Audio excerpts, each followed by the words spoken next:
What is the one thing, and in this case, I'm going to put it to DEI. What is the one biggest misconception about DEI that leaders have, that, people outside of the space have, including some HR professionals, that you want to set the record straight on right here, right now? That one thing that grinds you, that people get wrong about DEI, that you want to set the record straight on?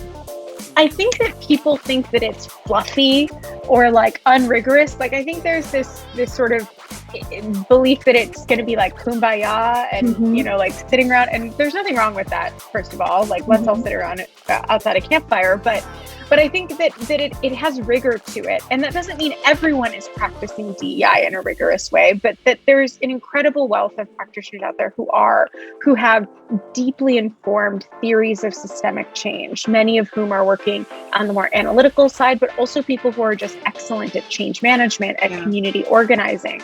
So that's the first thing that people get wrong, is they see it as fluffy or unserious, or too ethereal to measure and to hold accountable for. I think that's just wrong. And then the second piece is, I think people think that saying like, I care is enough. So you see this with companies who put out these reports that are like, we care about creating a diverse and inclusive organization. And I don't resonate with those things, because I don't think anyone believes them. And so from my perspective, I would rather hear from a company that says, here's what we committed to, here's what we did, here's the outcome of that, and here's what we're doing in response to that outcome.